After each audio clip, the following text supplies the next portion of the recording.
আসসালামু আলাইকুম। শুরু করছি এক সমুদ্র প্রেম পর্ব ৯। লেখনীতে নুসরাত সুলতানা সেঁজুতি। আজ শুক্রবার। সাদিব ব্যতীত বাকিদের অবসরের দিন। ছেলেটা ছুটি পায় কেবল রবিবার। যেখানে পুরো বাড়িটাই এই দিনে সবাই হৈ হৈ করে মাতায়, সেখানে সাদিব খাটুনি খাটে অফিসে। জবা বেগমের মন খারাপ হয় মাঝে মধ্যে। সন্ধ্যা সবাই চায়ের আড্ডায় এই দিনে সবাই যোগ দেয় যেখানে, তিনি ভীষণভাবে মিস করেন ছেলেকে। আজকেও এর ব্যতিক্রম কিছু ঘটবে না ভাবা প্রত্যেকটি সদস্য ভুল প্রমাণিত হলো। খাবার টেবিলে ধূসরসহ পরিবারের সকলকে একসাথে দেখে। গতকাল রাত থেকে তাদের শিকদার বাড়ি যেন ফিরে গিয়েছে স্বাভাবিক রূপে। সবাই একসাথে খাচ্ছে, কথা বলছে, গল্প করছে। এই দৃশ্য বিমোহিত গৃহিণীরা। দ্বিগুণ উৎসাহ নিয়ে আজ সকালে নাস্তা তৈরি করলেন তারা। বহুদিন পর সকালের নাস্তার টেবিলে ধূসর, আমজাদ সিকদার সহ বাকি ভাইরাও বসবেন। এ আনন্দ বলার মতো নাকি। চুলোয় পরোটা সেঁকে একটা পাহাড় সমান বানালেন সুমনা বেগম। হটপটে ধরছে না আর। দুহাতে দুটো বয়ে এনে রাখলেন টেবিলের মাঝখানে। পিউ চোখ টলে হাই তুলতে তুলতে এসে বসেছে। রাধে ভুটোপুটি করে ছুটে এসে বসে গেল তার পাশের কেদারায়। অমনি পুষ্প নাক মুখ কুচকে বলল, এই তুই দাঁত ব্রাশ করেছিস রাদীপ? রাদীপ কাঁচুমুচু করল। পুষ্প খ্যাক খ্যাক করে উঠল সাথে সাথে। ইয়াক, তুই এত অপরিষ্কার হচ্ছিস কেন দিন দিন? যা এক্ষুনি গিয়ে মুখ ধুয়ে আয়। সকাল সকাল চোখ রাঙানি খেয়ে মুখ কালো করল রাদীপ। পিউ মায়া দেখিয়ে বলল, থাক আপু, বকিস না। ছোট তো, বোঝেনি। বোঝেনি? কোন মেয়ের চুল লম্বা সুন্দর সেসব তো ঠিকই বোঝে। রাদীপ, তুই উঠবি? তোকে চোখের সামনে দেখে আমি খেতে পারবো না, ছি। পুষ্প স্বভাবটাই এমন। বমি শব্দটা শুনলেও নাকি বমি পায় তার। সামান্যতম অপরিচ্ছন্ন বিষয় তার কাছে রেহাই পাবে না। পিউ মুখ ফুলিয়ে শ্বাস ফেলে। রাদীপকে বলল, চল মুখ ধুয়ে দিই তোকে। রাদীপের ঠোঁটে হাসি ফোটে। বয়স 10 হলেও কুলি করতে গেলে জামা ভিজিয়ে ফেলে সে। মা কত বকেন এ নিয়ে, তবুও সে পারে না। অথচ রাদীপ বাচ্চাকাল থেকে শুনে আসছে, এই বয়সে তার ধূসর ভাই বড় মাকে হাসপাতালে নিয়ে গিয়েছিলেন। কথাটা যতবার জবা বেগম তাকে শোনান, সে অপমানিত বোধ করে না, উল্টে মন দিয়ে ভাবে, বড় ভাইয়ার মতো জিনিয়াস কি করে হওয়া যায়। পিউ রাদীপের হাত মুঠোয় ধরে ফের ওপরে নিয়ে চলল। পথে দেখা হলো সাদিবের সঙ্গে। দেখা মাত্র দাঁড়িয়ে গেল পিউ। প্রত্যেকদিন সাদিব একেবারে অফিসের জন্য পরিপাটি হয়ে নামে, সেখানে আজ মাথার চুলগুলো এলোমেলো দেখে অবাক হয়ে বলল, এ কি, আপনি অফিসে যাবেন না আজ? পাল্টা অবাক সাদিবও হলো। গতকাল দরজা পিটিয়েও যে মেয়ে মুখ খুলল না, সে আজ নিজে থেকে কথা বলবে এ তো ভাবেনি। আস্তে করে বলল, না, শরীরটা ভালো লাগছে না। পিউ চিন্তিত কণ্ঠে বলল, সে কি, কি হয়েছে? সেজমাকে বলে আসি, দাঁড়ান।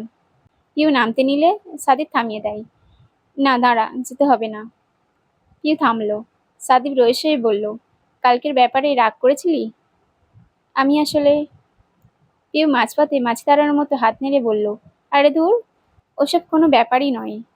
কালকের ব্যাপার কাল চলে গেছে, আমি মনেই রাখিনি। সাদিব চোখ বড় করে বলল, সত্যি? সত্যি তুই সব ভুলে গেছিস? ভুলে না গেলে কি আপনার সাথে কথা বলতাম?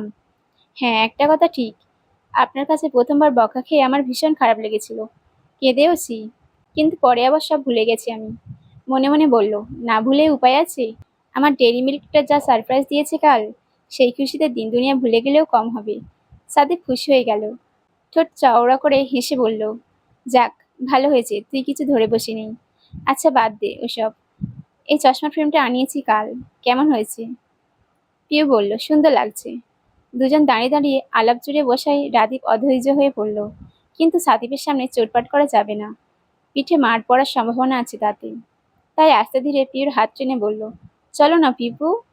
পিউ মাথা দুলিয়ে বলল, চল। সাদিফের পাশ কাটিয়ে চলে গেল দুজন। সাদিফ সেদিকে চেয়ে মুচকি হাসলো। ফুরফুরে মেজাজে লাফ দিয়ে দিয়ে নামলো সিঁড়ি থেকে। জবা বেগম গ্লাসে গ্লাসে ফলের রস ঢালছিলেন। ছেলের হাসি হাসি মুখ দেখে ভ্রু উঁচিয়ে বললেন, কি খবর আব্বা, খুশি লাগছে কেন এত? সাদিফ চেয়ারে বসতে বসতে বলল, সাত সকালে মন ভালো করার মতো ঘটনা ঘটলে খুশি কেন হব না আম্মা? পুষ্প আগ্রহী হয়ে বলল, কি ঘটেছে ভাইয়া, আমাকেও বলো না শুনি। সাদিফ চোখ ইশারা করে বলল, এদিকে আয়। পুষ্প তৎক্ষণাৎ কানটা এগিয়ে ধরল। উত্তেজিত সে, অথচ সাদিফ ফিসফিস করে বলল, টপ সিক্রেট।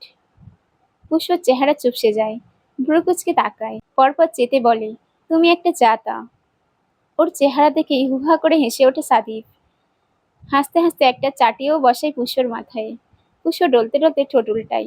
নাস্তার টেবিলে জমে ওঠে দুজনের খুনসুটিতে। জবা বেগমের অধরের কোণে হাসি ভেড়ে মুগ্ধ নয়নে দেখেন পুষ্প আর সাদিফের কাণ্ড। হঠাৎই মনের কোণায় একটা অদ্ভুত ভাবনা নাড়া দিল। সেই মুহূর্তে সিদ্ধান্ত নিলেন তিনি। পরিবারের বন্ধন আরো দৃঢ় করার চমৎকার উপায়টা ও ভেবে ফেললেন। আমজাদ সিকদার টেবিলে উপস্থিত থাকলে জায়গাটা ভীষণ চুপচাপ থাকে।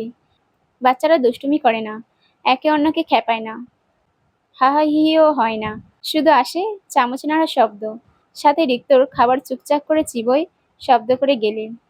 পুষ্প এতেও সমস্যা। সে বহুবার কান চেপে ধরে বাচ্চাটাকে সতর্ক করেছে, এভাবে শব্দ করে খায় না সোনা, আস্তে খাও। রিক্ত পাত্তা দিলে তো সে তার মর্জির মালিক, আর প্রতিবার ওর বসতেও হবে পুষ্পরই পাশে, তাতে টেবিল নাগালে পাক বা না পাক। আজও পুষ্প বিরক্তি সমেত এক কানে আঙুল গুছে খাচ্ছে। হঠাৎই এর মধ্যে আমজাদ সিকদার জিজ্ঞাসা করলেন, তোমার ফার্স্ট ইয়ারের রেজাল্ট বেরিয়েছে না? পুষ্প চমকে তাকালো, আমতা আমতা করে বলল, হ্যাঁ মানে না, আসলে বেরিয়েছে। মিনা বেগম ভুরু কপালে তুলে বললেন, বেরিয়েছে? কবে বের হলো? সেদিন যখন জিজ্ঞাসা করলাম বললি তো বের হয়নি।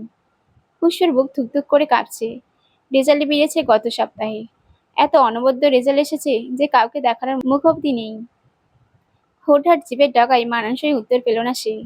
ভেবেচিন্তে বলল, তখন দেয়নি, তাই বলিনি। আমজাদ সিকদার বললেন, তোমার ভার্সিটি থেকে আমাকে ফোন করেছিল, বলেছে একবার দেখা করতে। পুষ্পর মাথা ভনভন করে ঘুরে উঠল। চোখের সামনে ঝাপসা ঝাপসা দেখলো খন্নেশ্বর। ভাজিতে ডুবানো আঙুল কাঁপছে। আমজাদ সিকদার শুধালেন, হঠাৎ ডাকলো যে, কোনো সমস্যা?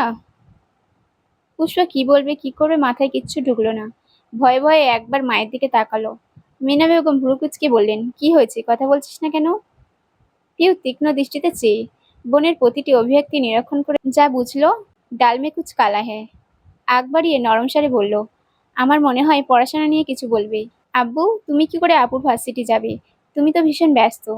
তাই তোমার জায়গায় মেজো চাচু গেলে ভালো হতো না? পুষ্পর চেহারা ঝলমলে হলো। বোনের প্রতি কৃতজ্ঞতায় চোখ জলজল করে উঠল। আফতাব শিকদার গেলে সে নিশ্চিন্ত। তার মেজো চাচা মাটির মানুষ, শুধু একটু অনুরোধ করলেই গলে যাবেন। রেজাল্টের কথা কাউকে জানাবেনও না। পুষ্প সায় দিয়ে বলল, হ্যাঁ আব্বু, চাচুকে নিয়ে যাই। তোমার চাচু যেতে পারবে না, বিকালে তাকে কুমিল্লা যেতে হবে। ফিরতে ফিরতে কাল রাত হবে মা। আফতাব শিকদার মনে পড়ল এমন ভঙ্গি করে বললেন, ও তাই তো, আমি তো ভুলেই গিয়েছিলাম ভাইজান। ভাগ্যিস মনে করালে। হ্যাঁ গো, আমার ব্যাগপত্র একটু গুছিয়ে রেখো। স্বামীর কথায় রুবাইদা বেগম ছোট্ট করে বললেন, আচ্ছা। পুষ্পর উৎফুল্ল মুখশ্রী মিয়ে যায়। ভীতকণ্ঠে শুধায়, তাহলে তুমি যাবে আবু? আমারও সময় হবে না, তাই আমি চাইছিলাম ধূসর যাক তোমার সাথে। কি ধূসর, পারবে না? কথাটা স্থানেই জমে গেল পুষ্প। ধূসর যাওয়া মানে তার ইহকাল সেখানে স্থগিত। এতক্ষণ নীরবতায় ভূমিকায় থাকা ধূসর তাকালো। আমজাদ ফের শুধালেন, যেতে পারবে না পুষ্পর সাথে? ধূসর তার সদ্য ঘুম ভাঙা ভরাট কণ্ঠে জবাব দিল, কাল তো অফিস যাবো ভেবেছিলাম। হ্যাঁ যেও, সমস্যা নেই। প্রথম দিন কিছুক্ষণ থেকেই চলে এসো। এরপর পুষ্পকে সাথে নিয়ে যেও, কেমন? পুষ্প পিউ একচোটে মাথা ঝাঁকালো, বিড়বিড় করে প্রার্থনা করলো, না না না। কিন্তু ধূসর তাদের হতাশ করে দিয়ে বলল, ঠিক আছে। পুষ্প আহত চোখে পিউর দিক তাকায়। সেও করুণ দৃষ্টিতে তাকিয়ে। পুষ্প নিজের গলায় হাত দিয়ে ছুরির মতো কোচ মেরে বোঝালো, আমি শেষ। হ্যাঁ রে সাদীপ, তুই এত আস্তে খাচ্ছিস কেন বাবা? 10টা বাজে, অফিসে দেরি হবে না? সাদীপ খেতে খেতেই জবাব দিল, এখন থেকে শুক্রবার ছুটি ফাইনাল করবো মা। রবিবার বাড়িতে থাকি, চাচুরা থাকেন না, ভালো লাগে না আমার। জবা বেগম হৈ হৈ করে বললেন, তাই? তাহলে তো খুব ভালো হবে। সাদীপ হাসলো, হাসলো বাকিরাও। কাল থেকে সব ভালো ঘটনা ঘটছে বাড়িতে। ধূসর আর চোখে একবার তাকালো শুধু। চোখাচোখি হলো সাদীপের সহিত। সেকেন্ডে সে চোখ ফিরিয়ে আনলো ধূসর। কেউই কিছু বলেনি, উত্তর করেনি। তবুও মুহূর্তে পরিবেশের ভেতর ভেতর পাল্টে গেল। পুষ্প গালে হাত দিয়ে বসে, পাশে অসহায় মুখে পিউ। সেও ভারী চিন্তায়। পুষ্পর সিজিপিএ 3-এর কম এসেছে, এই কিছুক্ষণ হলো শুনেছে কথাটা। দুশ্চিন্তা এখানেই। বাবার পরে তাদের কাছে দ্বিতীয় ভাগ ধূসর। রেজাল্ট কার্ডের এই দশা দেখলে পুষ্পর যে কি অবস্থা হবে কে জানে। পিউর মনের কথাটা যেন শুনে ফেলল পুষ্প। হাউ হতাশ করে বলল, দেখিস পিউ, কাল রেজাল্ট দেখার পরপরই ধূসর ভাই আমায় ঠাস করে চটকানা লাগাবেন, আর আমি ঠাস করে মাটিতে অজ্ঞান হয়ে পড়ে যাব। পিউ মাথা দোলালো সামনে পেছনে। কথাটার সঙ্গে সেও একমত। ধূসর পড়াশোনার ব্যাপারে প্রচণ্ড স্ট্রিক্ট। এরকমটা হয়েছিল সাদিপ ভাইয়ের বেলায়। সাদিপ স্কুলে থাকাকালীন ক্লাস টেস্টে ফেল করেছিল। তার আগের রাত পুরোটা জেগে ক্রিকেট ম্যাচ দেখেছে সে। আর সেই ঘুমটা পুষিয়েছে পরীক্ষা দেওয়ার সময়। একই স্কুলে পড়তে বলে ধূসরের কানেই কথাটা আগে গেছিল। আর সঙ্গে সঙ্গে দাবাং চড় পড়ল সাদিফের গালে। ধূসরের পোক্ত থাপ্পড়ে সেই রাতে এলো ধুম জ্বর। জবা বেগম রাত জেগে ছেলের মাথায় জলপট্টি দিলেও ধূসরকে একটা কথাও শোনালেন না। উল্টে রুবাইদা বেগম যখন ছেলেকে ধমকাতে গেলেন, তিনি সাফাই গিয়ে বললেন, বড় ভাই ছোট ভাইকে শাসন করেছে আপা, এতে দোষের কি আছে? পিউ তখন ছোট থাকলেও পুষ্প সে কথা স্পষ্ট মনে আছে। তাই জন্যই ভয়ে গুটিসুটি হয়ে আসছে প্রাণটা। হঠাৎ বালিশের তলা থেকে ফোন ভাইব্রেট হওয়ার শব্দ এলো। পিউ বসেছিল কাছেই। ফোন ধরার জন্য হাত বাড়াতে গেলেই পুষ্প হন্তদন্ত ভঙ্গিতে চেপে ধরল। পিউ ভুরু কুচকে তাকাতেই বলল, ধরিস না, কে না কে? হ্যাঁ, তো দেখি নাকি, মামা বা খালামণিরা কেউ হলে? না না, ওনারা এই সময় ফোন করবে না। আর করলেও বা আমার কি এখন কথা বলার মতো অবস্থা আছে বল? আমার চিন্তায় চোখের নিচে কালি পড়ে গেছে। এই দেখ। পিউ মুখ কুচকে বলল, মিথ্যু, একদিনে চোখে কালি পড়ে কারোর?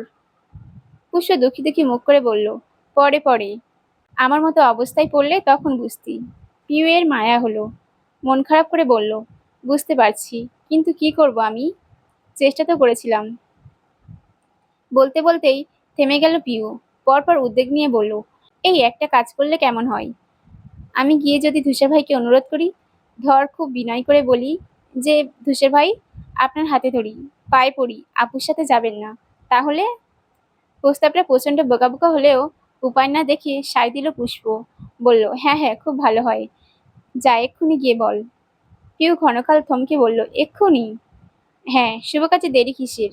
আমি নিশ্চিত তোর অনুরোধ ধূসর ভাই ফেলতে পারবেন না। যা না প্লিজ। মধ্যের কথাটা পিউর বেশ পছন্দ হলো। ধূসর তার অনুরোধ ফেলতে পারবে না, এই লাইনটা ভীষণ মনে ধরেছে।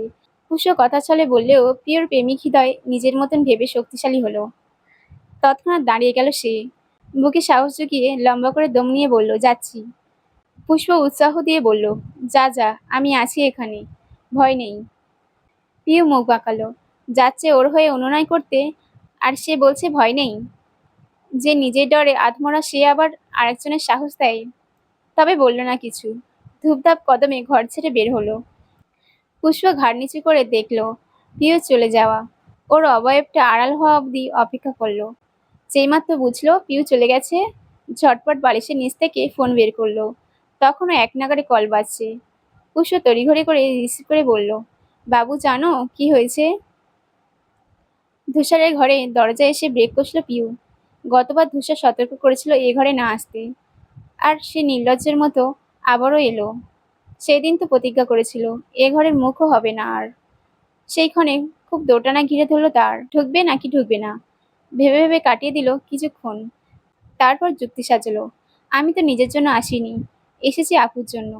অন্যের ভালোর জন্য প্রতিজ্ঞা ভাঙলে পাপ হবে না।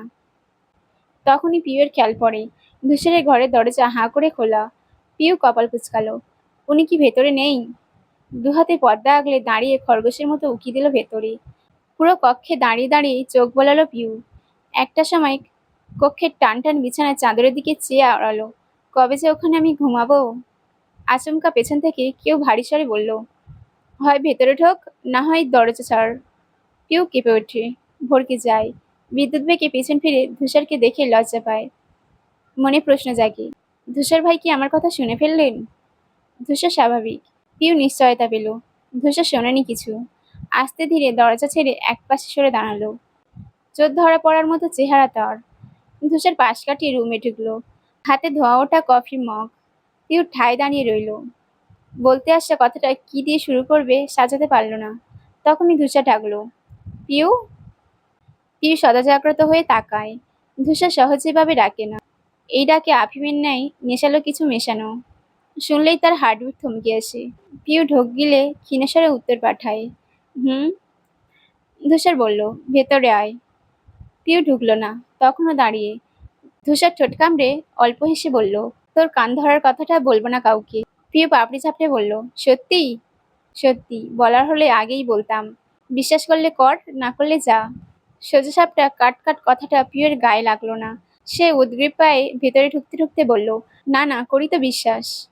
ধূসর কফি মগে চুমুক দিয়ে বলল, কিছু বলবি? প্রিয়র উদ্দোলিত মনোভাব কমে আসে। বলতে তো অনেক কিছু চাই।